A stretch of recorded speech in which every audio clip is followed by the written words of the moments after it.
Aloha, everybody. Welcome to Passion and Process with me, Eoin Finn. And in this interview, I get to talk to my wife, Insiya Rasiwala Finn, who is a survivor and a thriver after stage 3C colon cancer. So that's just before stage 4. If you don't know, there's many stages of stage 3, and it means it locally invaded organs but didn't metastasize, luckily, to other parts of the body. And Insiya is a beautiful soul. Obviously, I'm biased saying that, but I think she has incredible wisdom that just needs to come out for everybody, whether you're going through cancer. And what I've learned is that we think that cancer is just something that happens and we tend to just, to us only, and we tend to just shut down and shrink away from the world. But it's actually something that affects a lot of people, and especially more and more younger people and people who I would generally think of as healthy yogis as well. And what I learned from talking to Insiya is how it is not a war necessarily with cancer, about how you can treat your own self with kindness. She has incredible healing protocols, not just with yoga, but through her process of Ayurveda as well.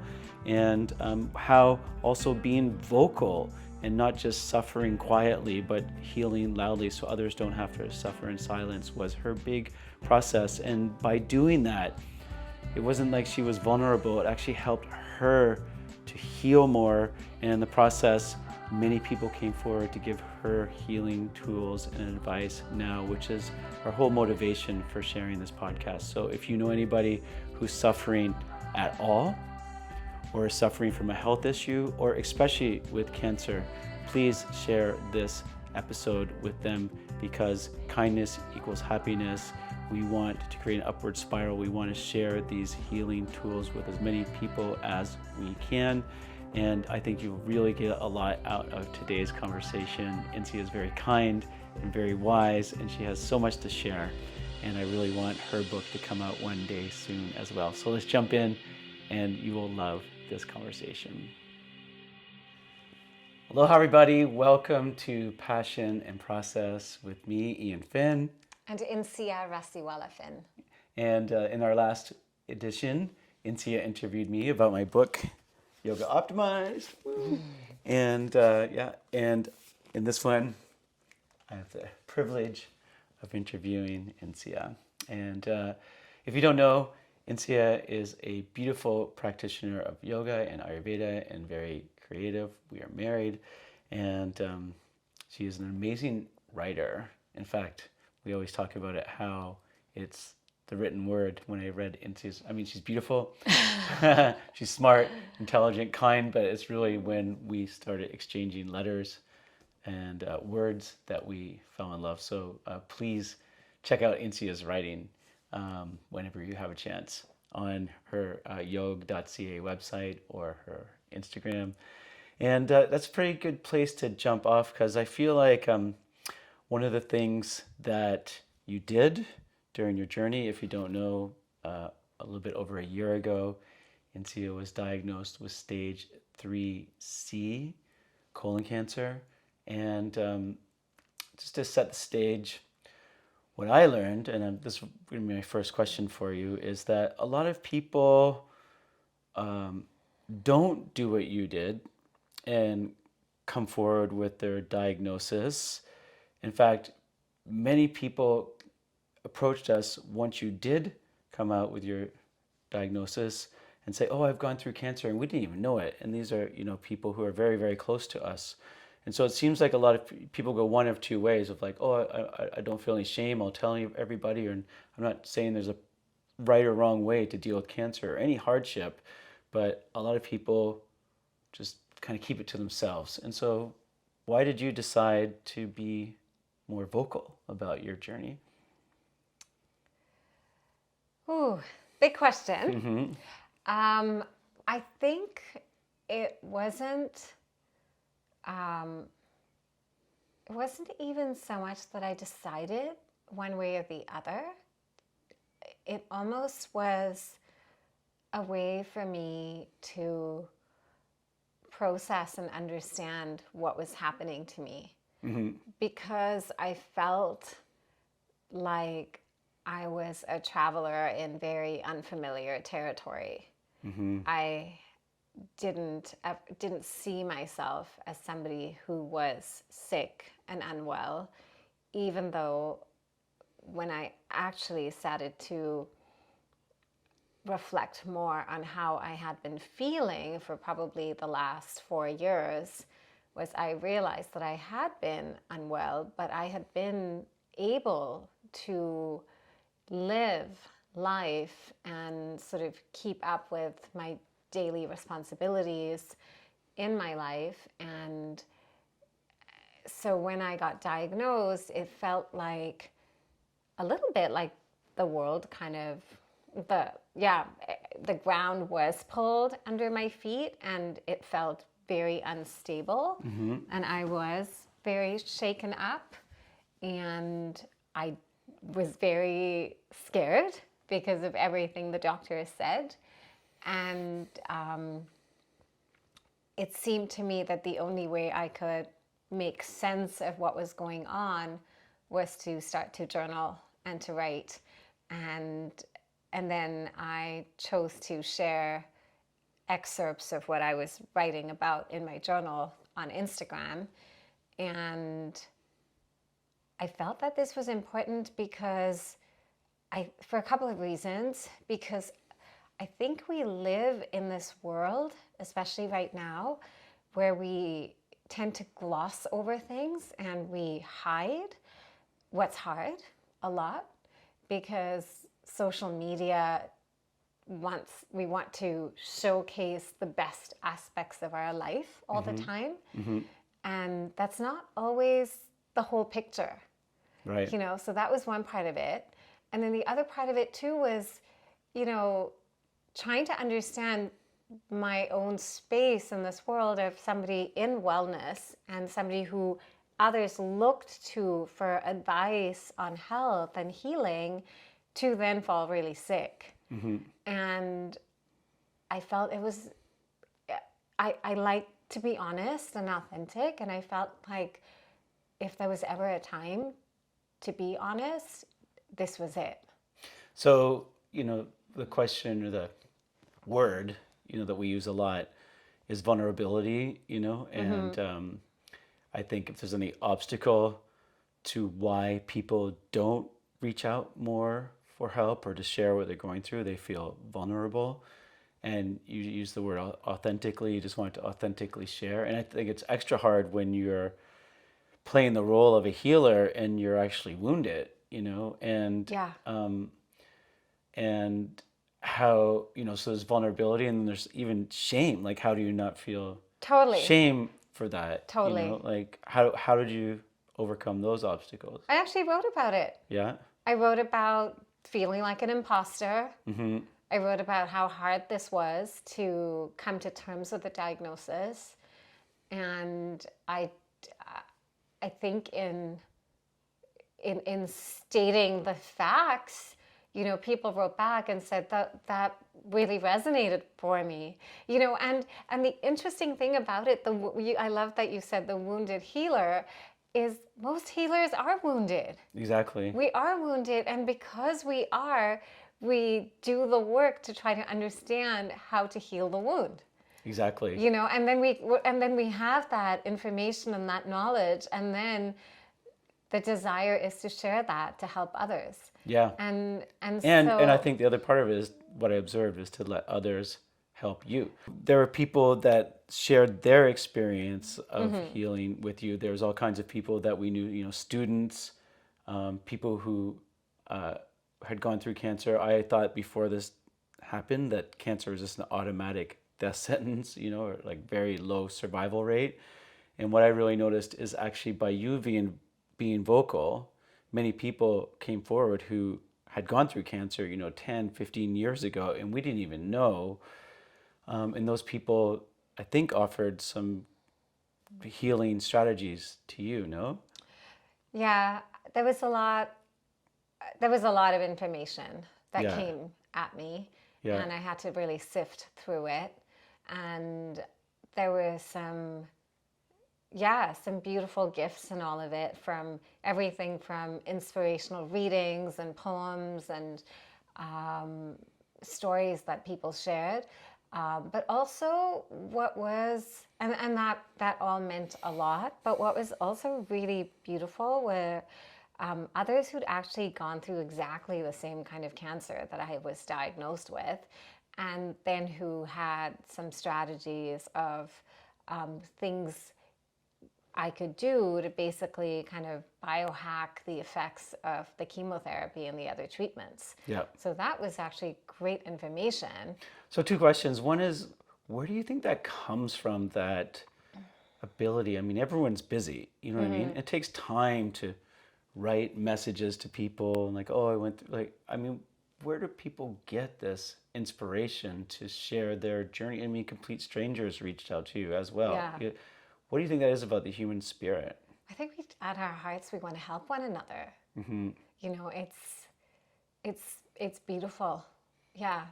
It's Especially, funny, in a war-torn world, that's a really important message, right? it's a really, I was thinking about that this week in particular, and what our planet is going through, and yet when we consider our the crux of what makes humanity human, it's our desire to actually hold one another up, especially when we're suffering. It's funny, yeah. I mean, I always describe what, Blissology in the words of Mother Teresa, and I think she said it so beautifully, is that the problem with humans is that we forget we belong to each other. And that's what I'm always trying to do through my yoga experience, and I know you are as well. It's like provide experience where people remember that they're connected to each other, to the planet, to their bodies. And I think, yeah, when we see people suffering, it really makes us forget our to-do lists and all the lesser, the things that seem important day to day, but actually really aren't things you'll remember on your deathbed. No, and amazingly, when we are able to help someone else, and we know this, we talk about this all the time in Blissology as well, is when we are able to help someone else, it uplifts us. Yeah. So it's a win-win, know. So I know. I have a metaphor for that, by the way. It's basically, I feel that this is just my way of looking at the universe, but it almost seems like love is a force out there in the universe. And I always say, when you do something kind, you don't just become kinder, you become kindness. So it's like you actually put your hand on this cosmic hose called love, and it flows through you. Yeah. And so by doing things to uplift other people, then that is actually so empowering for you, because you had to let this flow through. You had to become a conduit for this force. And, we saw amazing examples of that. And it's just, I mean, it's beautiful. It really is. It's not that we want people to go through cancer. No. To have to experience it, but in all kinds of ways, it's amazing how people want to lift each other up. And I did feel this kind of, I remember after the first post where I talked about being diagnosed, and I just remember this kind of rush of love, and just reading people's comments and the concern, and just kind of almost feeling like it was this deluge of love, coming at me, and it was powerful. It helped. Yeah. It helped. What helped others and it helped you. I mean, actually, what else is coming to my mind? It's kind of like terima kasih, which, as you know, means thank you in Indonesian and Malaysian. And it basically, it means give and receive, right? And the idea is that when you give something, you receive something back. There's no real... Yeah, it's fluid. Just this fluid. It's not like, oh, I gave something to you, my bank account now is lower. Yeah. It's actually bigger because I gave something to you, and it's right there in that word, terima kasih. Yeah. And I think that's what your writing was really good for.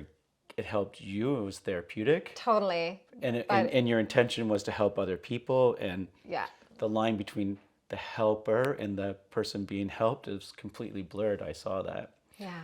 And my second question about it really is, with all the advice that was coming at you, how did you sift through it? I mean, what I learned is that cancer is actually not just one thing. There's, the way the genetic mutation of breast cancer is totally different, not totally different, but really different than pancreatic cancer or colon cancer, these things, lung cancer. And so, for example, I mean, it's an interesting story about how your friends, who came together for you in such an incredible way, how they wanted to shave your hair off and make you a wig. Yeah. As an example of Yeah. advice that people gave you. And what I'm trying to say is that there's, general advice for cancer and healing, and then there's precision medicine. And that precision is really hard to dial in. But tell us the story about the wig quickly, and then I think the question I'm asking too second Yeah, is it was. how do you sift through all the advice that people give you? Well, it was the week before the chemo was about to begin, and most people have the impression that chemotherapy causes hair loss. And so a dear girlfriend wanted to bring her friend who is a hairstylist, and she proposed a ritual by the beach where we would, just kind of call in strength for the upcoming journey, and shave my head and then make a wig with my hair. And luckily, at that point, I already knew that the chemotherapy that I was going to be on for my particular type of cancer did not cause hair loss. So I put that idea to rest, and I said, no, thank you, but no, there will be other things that I will have to deal with. And that was like neuropathy, right? Yeah, that was a great example of. So just so everyone knows, it's you lost sensation in your fingertips. Oh yeah, there were lots of effects. I mean, do you want me to talk about the effects of the chemo? Well, just how your chemo affected you versus what most people associate with hair loss. There were a lot of specific things with the chemo that I was on.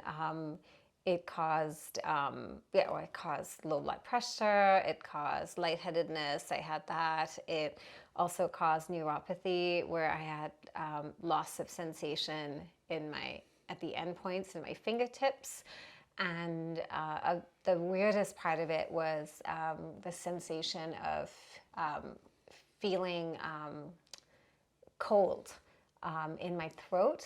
If I even had room temperature water, it felt like it was icy, icy cold. Yeah. And if by mistake I opened the fridge door and put my face in to get something from the fridge, it would feel intensely cold, like an ice cream headache, that kind of cold. So that was the effect of the chemo versus losing your hair. Yeah, and there were other effects too, but those are the main ones. So, but in terms of sifting through all of the information, I did, through, again, friends who had reached out, who had been through cancer, connect in with two good naturopaths. And they actually helped me to kind of understand cancer from a more specific way. And I remember there was another instant where everybody said, oh, you have to have medicinal mushrooms, and you should have chaga tea, for example. And I learned that actually different types of medicinal mushrooms help different types of cancer. So for me, the one that was actually more beneficial was reishi. Yeah. So reishi mushroom extract was really reishi and turkey tail. Yeah. And the chaga is really good for skin cancer, she said, right? Yeah, and the chaga is good for skin cancer and another type of cancer. Yeah. So I got to have the opportunity to get really specific and kind of really basically chart out a plan, and then use supplements as well, very carefully. I didn't just want to kind of take everything, but I wanted to be very intentional about what I was taking, and also not take too many things, but also rely on food and kind of all of my other practices to help my body stay well as possible during the intense treatment that I was going to be experiencing. Yeah. So I mean, I think another piece of advice that people gave you a lot was fasting, right? So again, if anyone doesn't know, the idea is that with fasting, cancer cells are very hungry. They divide very rapidly. So if you starve them of glucose, then you will starve the cancer cells faster than your own cells. Yeah. And so people recommend it, fasting a lot. But then you had an ileostomy. So which meant right at the very start of the journey. So you went down to 91 pounds. Yeah. So it was pretty clear that fasting may work for one person, Yeah. but there's a real customization process. So, I mean, if you can't eat because of your ileostomy plumbing issue, basically, then you have to adjust course, Totally. kind of thing. I mean, Yeah. how did you feel your way through that? Because I remember you were kind of feeling a little guilty about not fasting, or Well, I did fast the first round of chemo, I okay, believe, and then I think it was after the second one that I had the emergency surgery for the ileostomy. yeah. And you spent. I mean, just we should give everyone the context. Like, I mean, I think for that particular surgery, it was 12 nights in the hospital after it. At least, it Yeah. may have been 14. 12 to 14. Yeah. I mean, 2 weeks in the hospital. and not eating, right? Not being able to eat, and that's Yeah. when I actually lost a lot of weight and And they gave you muscle mass. TRP? No, Not just then? IV. IV. Just okay. IV. Okay, Yeah. so no macronutrients in your No. food, in your IV. Okay. No, that was hard. So that was major weight loss, right? Yeah. Yeah. Yeah. So actually, just to really get the scope, how many nights do you think you spent in the hospital over the last year in general? About 40. About 40. Yeah. How many nights in emergency? Oh, maybe, probably 15. 15 nights in emergency, Right? yeah. Must have been. How many trips to the ileostomy clinic? 3 a week? There was a time. Yeah. I have no idea. I mean, it's actually. amazing. I should go back and count that. Yeah, I Yeah. mean, Yeah. how does somebody find strength? Like, you just have to think about that. Like, 15 nights in emergency, dealing like in bright fluorescent lights, dealing with overdoses, and you know what I mean, coming by you all the time. I mean, 40 nights in the hospital. Like, how do you have the willpower to make it through? Well, your question's an interesting one because I think the first couple of times when I went to emerge, it really affected me, and I felt very affected in particular by the surroundings I was in. But probably by the third visit, I had sort of a ritual, if you will, of just sort of hunkering down and cocooning into my own space. And I usually had headphones on and I tried to listen to something calming, maybe a podcast, maybe music. But mostly, I think this is the interesting thing about dealing with ill health and feeling a lot of discomfort and pain, is at least this is how it worked for me, is it just kind of got me to this very internal place, because all I was trying to do was manage the pain and the discomfort and whatever I was feeling, which was usually some kind of a lot of abdominal sensation and intensity. And I think when you're overcome with pain, you just kind of hunker down and hope for the best. And that was, in a way, my shield through some really harsh environments, Yeah. And I just had to kind of breathe and just be with it, Well, I think there's so many powerful lessons in there. I'm realizing, oh my God, I want to keep this interview kind of brief. And I'm like, wow, we could sit here for 2 hours and talk about this. And I think we can do a part 2, but I know you've mentioned more than a few times that you're really called to write about your experience. Yeah. Can you just talk about that? How are you being called? Do you just have any vision for where a book like this would start and who would be your target? I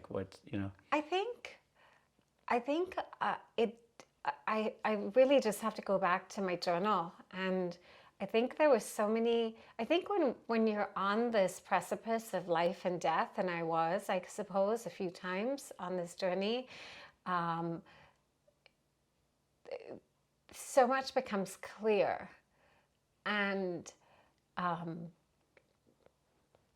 remember just having this moment of clarity about what is one of the things that I do, that I offer up into the world and that I do best in the world, and I remember it was one of my hospital stays where I was probably not in a good space of, I was definitely in a space of a lot of discomfort and pain. And I just remember feeling like if I can just write, I will breathe and I will know I will be okay. It was kind of like this lifeline, that idea. And so I think the book is just going to be a book about this journey of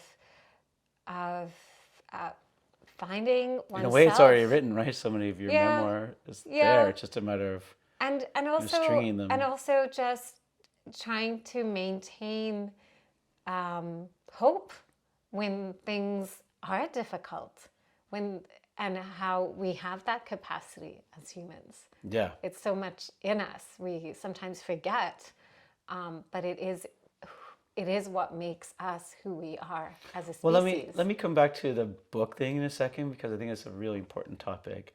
But this just came up in our own conversation the other day, and I think it's also because the world is so much at war. Actually, in your class you taught yesterday, you started off saying, "I don't feel like a warrior," and it's. I just want to talk to this point because people, myself included, I introduced you talking about you being a warrior. So what I was saying at the start of the class, and it's a really good image, I think, for people, because I do want to ask you before we finish about yoga as well, another question on the table for us. And just an image of when you were weighing 91 pounds, your skin was totally gray, you had IVs jammed in your arms, in a hospital room with somebody else in the room and fluorescent, roommate and fluorescent lights. Still, you had the energy to get out a yoga mat and do, a couple of child poses with your little, like, 3-inch diameter arms at that time.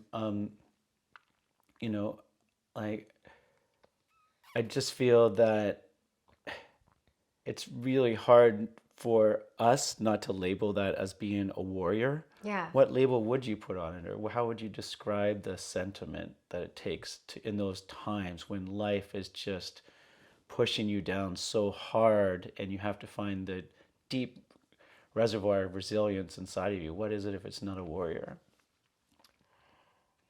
I think that whether we know it or not, life is always pushing us in different ways.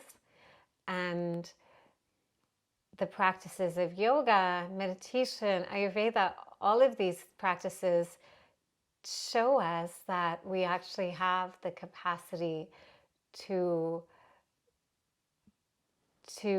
create space for ourselves. And when we create space for ourselves to do something that offers us meaning and joy and purpose and light, we feel better. So it wasn't even about, I never saw myself as, I think when you say, you were a warrior, I think of I this mean, even the image cancer of thing like, is like war on cancer, yeah, all it's a this stuff. war on cancer. And really, when I looked deeper even at cancer and why cancers happen, it is undeniable that whatever the fact, whatever reason the cancer happened in us, we, with our body ecology, also nurtured it. And so part of the process for me of working through and with it through this cancer journey was accepting the cancer as part of me. And yes, it's a part of me, and yes, it's an aberration. It's a part of me that has turned against me, but I need to accept that in order to kind of to move it through and out of me as well. I don't know if this is the right image, but as you were talking, I was thinking about the difference between, like, if you do think about a battle, Yeah. The Aikido push when pull when pushed Yeah. idea, Yeah. rather than Yeah. like if something pushes you hard, you push You back push harder. back. Yeah. I don't know. Is that what you're kind of getting at a bit? Totally. And actually, yeah, I remember when I had the ostomy, and I remember getting on my yoga mat, and I remember just moving in a way that helped me to transcend where I was in that moment. It made me feel better. And it was kind of like, it wasn't possible all the time because there were times when I felt really bad. But when I was feeling a little like I had a little more energy, I used that energy to do something that would bring me would bring me more prana, more life force, more energy, you know? And so I kind of tried to ride the waves of however I was feeling in those moments. And in some way, I think also because I was alone at the hospital a lot. I mean, obviously my mom came, Ananda came, I had visitors. At one of the longer hospital stays, you weren't here. I just remember having a lot of time to myself. And even though there was always a nurse or a doctor or someone around, I did have a lot of moments to think, to write, and just to be. And also watch some Netflix. Yeah, lots of Downton Abbey and all this stuff. Netflix. How to survive cancer. Okay. How to survive the hospital. How to survive the hospital in general, right? But what I was extrapolating from what you were saying is, if you look at war, it's like the resistance, right? Yeah. And what you were, I think, saying is acceptance, Yes. right? Like, I'm not going to resist I'm not resisting the cancer. I'm accepting that it's part of me. Yeah. And can you finish the sentence? Yeah, and I actually would talk to the cancer. Yeah. I mean, I was talking to my whole body, like you have to be stronger and you have to rebuild yourself. And That's amazing. And I talked to the cancer and I said, I don't want you anymore. You need to leave. You've done your job. Yeah. And you need to get out, and maybe that's crazy or maybe it's not. One of the things I remember in another conversation that we had during all of this was, how sometimes the process of cancer, of what heals us in cancer is also what we believe, and I think I just took that on, this is part of it. Yeah. And well, I remember, a question that people ask us both, probably you more than me, is how's Lion feeling, our son, right? And I would always answer and say, and I truly believe this, that you were just completely right from the beginning. It's like, I am going to get through this. Yeah. Right? And even to Lion, you said, we're going to get through this. Yeah. And I don't think he doubted that you were going to get through it. Yeah, even when things were really crazy. They were crazy. I mean, 91 pounds is very light. Well, and also just all the times that we had to come and go from the house to the hospital and had to manage him. In the middle of the night, ambulance. Yeah, it was crazy. And I was thinking also, though, but another thing that we did use was humor. Yeah. And I remember Lion a long time ago, way in the beginning, said something so funny to me. And he said, Mom, you know what? The cancer came into you and it was disguised as a croissant and it spoke French because you love French and that's how it got into you. And we just laughed about it, and I just remember going, that's brilliant. We're going to use that, Snuck by your defenses. Snuck by my defenses, And in case, actually, that's a really good segue, as a matter of fact, because I mean, I got to keep moving these topics, but you're talking about the French croissant, and I don't know if everyone knows that you have such a big love for French. It was your minor, right, in university. Yeah. I mean, I know it's crazy. You're from India and you fell in love with France and French. Not so crazy because it's a great country, but the segue I want to use here is towards Ayurveda, and I know that you talk about Ayurvedic, right? So what does Ayurvedic mean to you? And then I want to talk to you just about Ayurveda and how it helped you through your journey. So I do have a strong connection to France, but it's not just because I do love the language a lot. Not just croissant. But I also had the opportunity to travel there many times when I was young and growing up because I had family in France. Mm-hmm. So my uncle, my father's brother, married a French woman. Yeah. And I even went to school one summer in France with my cousin who's the same age as me. And that was a huge impression. I think when I was about 8, I think I probably spent a month at the school. And I was always fascinated by the language for a long time. So that was kind of my introduction to France. And I remember what I loved when I started studying Ayurveda more, the theory and the history and the practice of it, versus what I just knew from growing up in India. I remember thinking, oh, this is so interesting, because while there are obviously dissimilarities, there are still a lot of beautiful things about simple sort of country French cooking and living.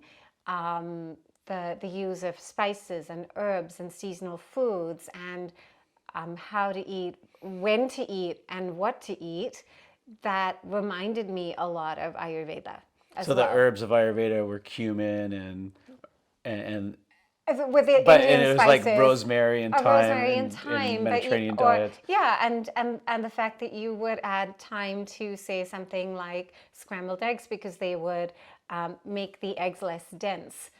So you're kind of balancing out the effects of food by using herbs and spices. And also in France, traditionally, not so sure if this is still the case, but at least when I was there, and how people lived, and still try to, you eat your larger meal in the daytime, at lunchtime, and you eat a lighter meal, usually a soup or a stew or something lighter at dinner time.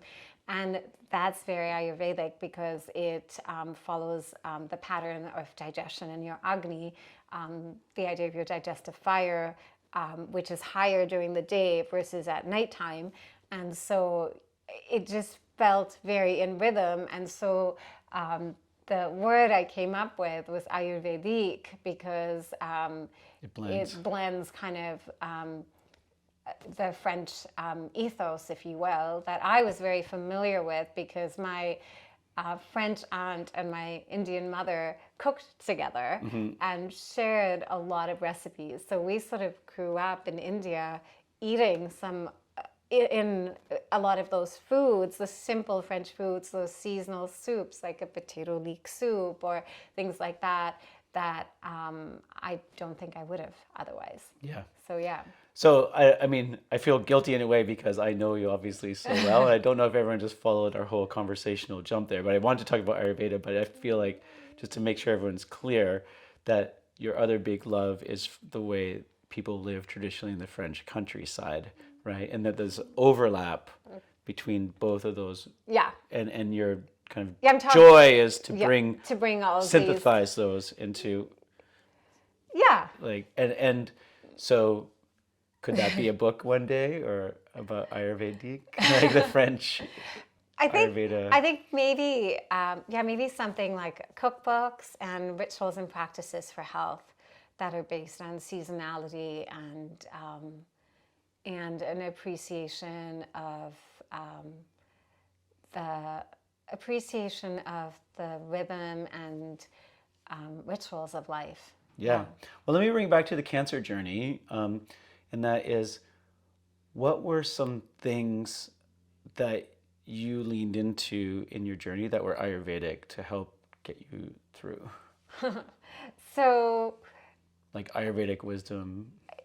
Daily Abhyanga. Okay, so what's that? Abhyanga is oil massage, and what type of oil?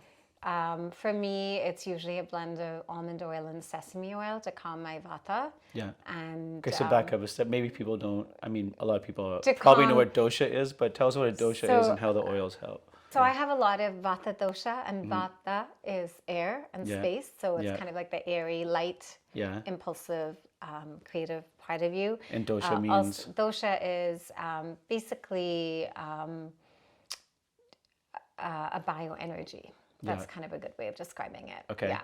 And it's, we all have a blend of 3 doshas in our body. Yeah. Vata, which is air and space. Yeah. Pitta, fire. Yeah. And kapha, earth. Yeah. And would you say your cancer increased your vata imbalance? I think the cancer was probably amplified by my vata imbalance, but also a pitta imbalance. Okay. So a little too much fire and air in my body. So when you're actually in your hospital room, Yeah. you would do abhyanga. I So would it's do a abhyanga, massage, so like oil, just with warm oil on my body kind of every day morning when you woke up. when I woke up, and also in the evening. Okay. Also breathing, Yeah. also taking some quiet time to meditate. And how just let me deal with the oil for a second. How did you feel before and after? Like what did it It would calm my nervous system. nervous system? Yeah. Okay. I mean, that is, it obviously leaves your skin soft as well, but what the oil is doing is it's kind of absorbing into the tissues and the tissue layers. And the whole idea of self-oleation in Ayurveda is so beautiful because it's this real act of self-love. Because what you're doing when you're putting oil is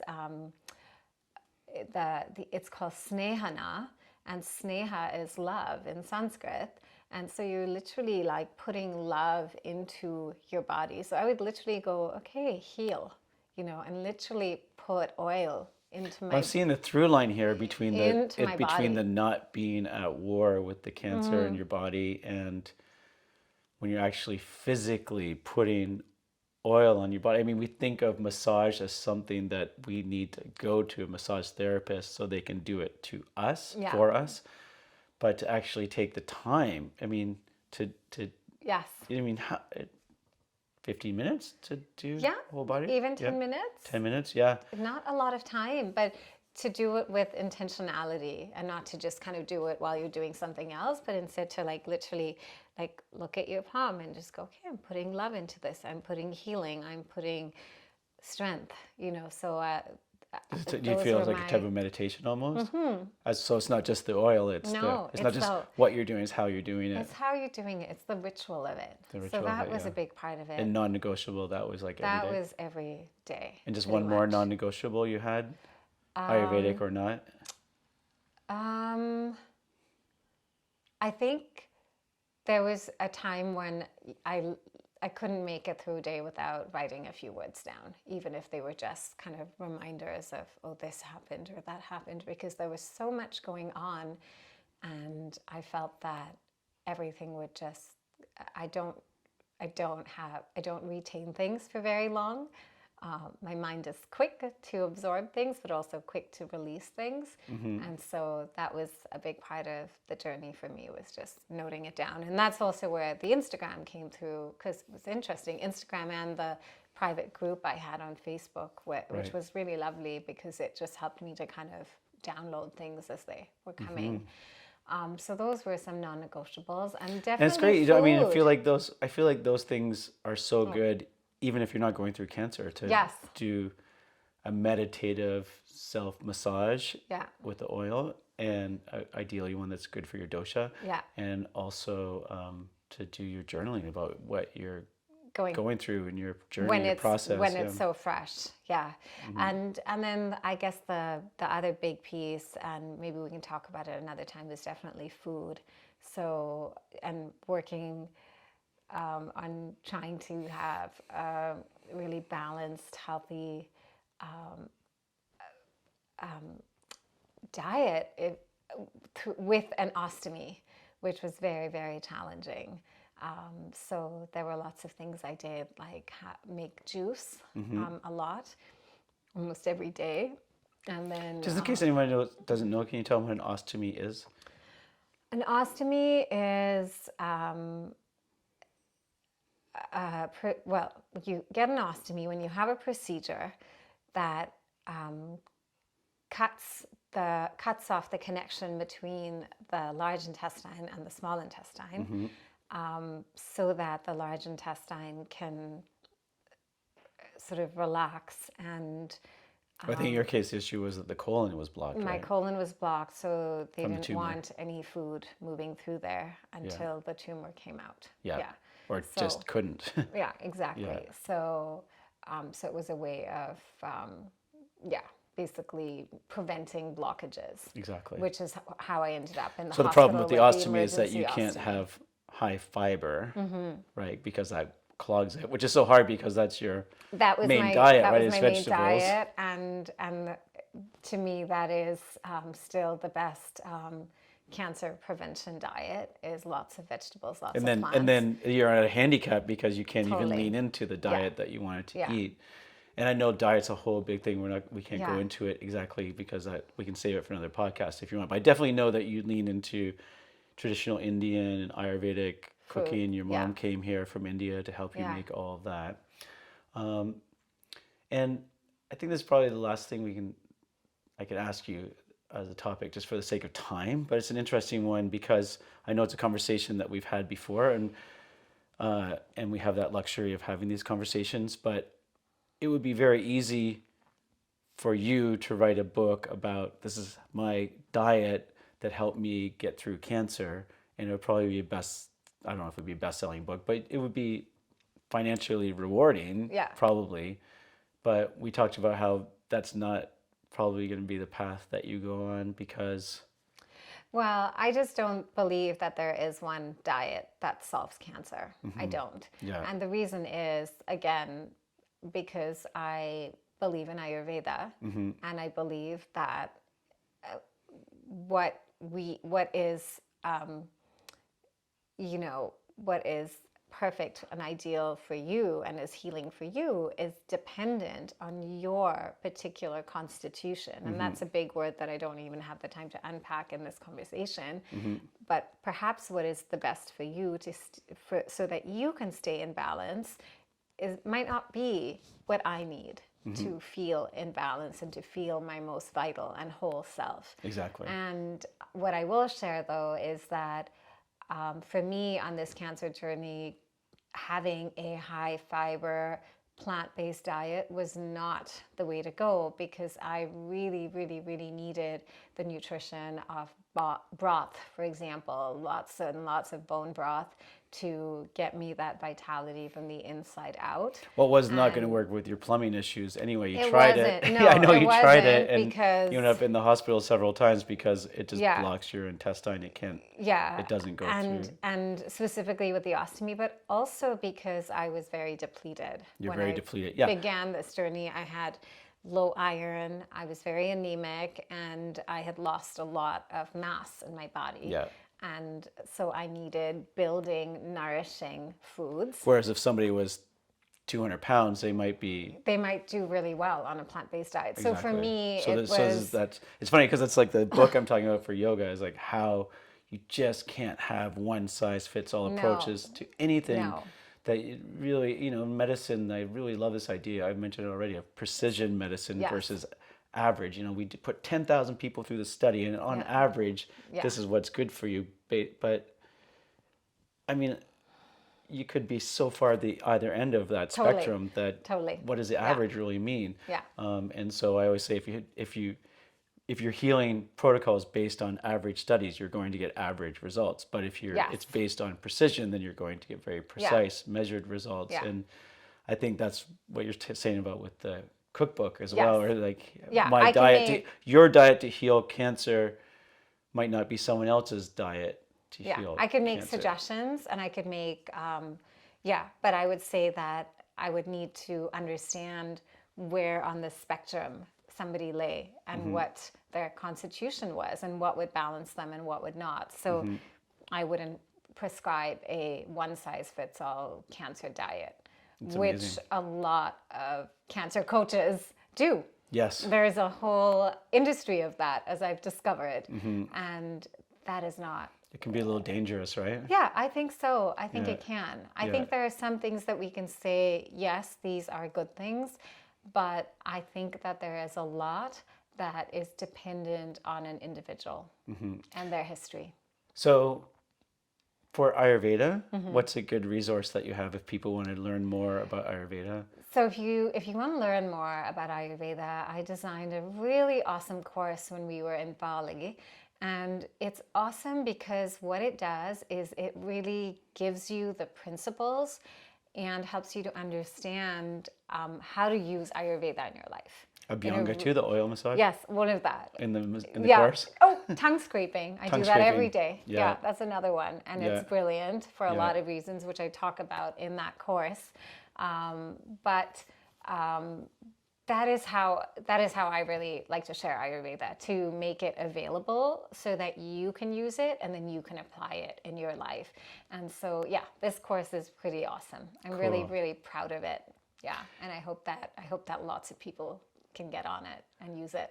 So, can you, to close out with, offer a mantra or a phrase that you have for, I mean, we've talked so much about cancer, but at a meta level, we're kind of talking about suffering, which is endemic to every, Buddha talks about the first noble truth is that all life is going to involve some suffering at one point. What's your top thing that comes up spontaneously in your mind for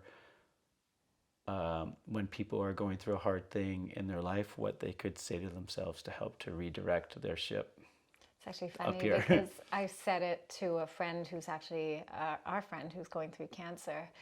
And she actually sent me a picture because she put it on a light box. And that made me smile. But it's very simple. It's just that I will make it through this moment. I'll make it through this moment. That's it. So And simple. then I will make it through this moment, because this moment then turns into the next moment, which turns into the next moment. And then you just keep stepping into the next moment, because there's a lot that I didn't know on this journey. And there's a lot that I still don't know. But I keep stepping into the next moment. That's beautiful. Look, I know we gotta wrap it up. There's one last thing I gotta tell you. I just really wanted to get this across to people because it's something we've talked about a lot, something I feel strongly about also, and that is that no matter who you are, I mean, whether you do yoga every day, whether you have the most amazing diet, like cancer can still affect you. Yes. And I think in your case, you definitely had a problem in the sense that we knew something was not good with my digestion. Yeah, and so you sought out medical help, and they said, oh, it's probably hemorrhoids, blah blah blah, and so you didn't get the tests in time. And American listeners may not realize this, but if you're in the Canadian medical system, it's very my American friends are always like, oh, my insurance company sends me a letter when I turn 45 to say go get a colonoscopy. It's not like that in Canada. No. In fact, Canada's very backwards. It's just a crowded system. We call it free here. medical system. Yeah, I don't want to get too political, but Yeah. where I want to get with this is that But with colonoscopies, Canada is it's not like you can really just go get a backwards right colonoscopy. now. In fact, Yeah. in your case, it took 3 years to get one. Yeah. Because if you're not, it goes by who needs it most urgently, and Yeah. because of your age, they thought, oh, you don't fit into this Yes. diagnosis, even though we know that our oncologists have said that colon cancer has been affecting younger and younger and healthier people. Yeah. So look, what can people do proactively to take care of themselves? I mean, I just really wanted to get this message across as well, because you can't just say, oh, I do yoga every day and I'm not going to get tested. Okay, so one of the biggest symptoms I had for a very long time was this feeling of feeling bloated, and also that I wasn't able to fully pass a motion, right? Have a full bowel motion or bowel movement. I always felt like I was a bit stuck, literally. And if you go onto Google and you search that, basically you could have colon cancer, or you could have IBS, or you could have it could just be triggered by your emotions or whatever. Of course, yeah. And again, on social media, we don't want to scare anybody either, because I know on that social media there's lots a lot of of people have a hard time who, going to the bathroom. even Ayurveda coaches and all sorts of practitioners, health practitioners who say, oh, if you have bloat, I've got the solution for you, and do this diet and do that and do that. And I can tell you that I did everything. Everything from, and you know that, I did everything from fasts to water fasts to juice fasts to blood tests and colon hydrotherapy, blood tests. I did every alternative thing, but I knew still this bloating wouldn't go away. Even when I wouldn't have had anything to eat for a week or more. And so I knew something was wrong. And so what I would say to anyone who has digestive issues, even if you're in your 30s and you are feeling any of these symptoms, again, those symptoms are bloating, perhaps a little bit of rectal bleeding now and then, and just feeling this kind of digestive discomfort, I would push to get a colonoscopy. And anemia. And anemia, because I was losing blood. Yeah. And not just because you're a menstruating woman. Yeah. But yeah, I would 100% push to I mean, get your a ferritin colonoscopy. level was 1 or 2, right? At one point? Yeah, it was very low. So And a feeling of tiredness and feeling fatigue. tired, which is anemia. Yeah, which is Gray, anemia. Yeah. So I think in your case, what happened is that when you went to the doctors and they said, oh, you probably just have hemorrhoids, you were like, oh my God, I'm so relieved. Thank God it's not cancer. Yeah. But I think At the the end. message really is don't be satisfied with that. You need to, especially in Canada, push the system. And for example, one of the things that you could have done, I think, had we known, and that's why we're trying to share this information now, is to get a fit test, right, where you can actually get a stool sample, Yes. right, as well. Like, so even if You your can practitioner get all says, sorts of tests to look, get it's going to take, I mean, markers. in Canada, it took a year, right, just to get to a gastroenterologist before you can get a colonoscopy, right? And so you had to wait a year to see a gastroenterologist, and then they said, oh, it's just hemorrhoids, come back in a year again after that. So it's a crazy story. I mean, it's a crazy story. And, you know, I'm at this place right now where I'm actually trying to decide if I should do something about this and advocate in a way to advocate for better testing and stuff like that. Because I think, and here's the hard reality, if I had gotten the first colonoscopy that I should have in 2018, we would have probably caught a polyp stage or one stage one. at the worst. And here I am, I got the test, you know, 3.5 years later, and they found the cancer right away because it was in my rectum. And spread to the cervix. And yeah, and so it has been such a trying and horrible journey in a way because it was so preventable. Yeah. You know, and here's the crazy thing about the health system in Canada, because once they see that something is urgent, you know, everyone wants to look after you. But if it's not, but we could have caught this perhaps when it was preventable. Yeah. And it would have cost the government way less Yeah. in healthcare dollars. Yeah. And that I haven't reconciled that at all. Yeah. In my Well, I think what we being. can do proactively, and again, it's one of the main reasons why we want to share this Yeah. talk, is to let people know in their case of that you need to really push to get the answers. Yes. And don't just be satisfied with, oh, it's probably nothing. Yeah, no, I think you just need have to get to a clear be diagnosis, and you definitely can't be like. I mean, we have seen so many of our friends who are yogis now that we're older, who've going through cancer as well, and you can't just think that yoga is this shield that's is helpful to stay healthy, but it's not an impermeable shield. No, it's not an impermeable shield, and neither is a high pain threshold. Yes. One where you are willing to bear things, because Resilience is a double-edged sword, isn't it? I think I was able to have. I continued to be a high functioning individual even when I was really unwell, because I just managed and I sort of adapted to whatever was coming at me, and I didn't stop and go, wait, something is really not right, until it was really late. Yeah. So that is something that I want to tell people. Don't wait until it's too late. Keep pushing every single year to get the right tests that you need to, just to make sure that your health is on track. Because as my dad always said when I was a little girl, there are two things that are the most important in your life, and they are your health and your education.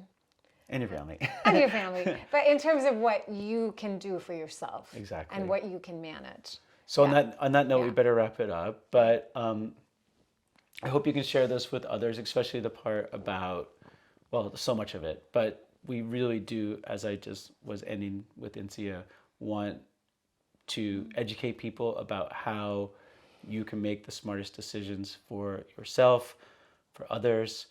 So we're doing this completely out of the same gesture that we were talking about before, that when we share kindness, it helps us feel better, but it also hopefully helps others to stay healthy as well. So thanks for watching this version of Passion and Process.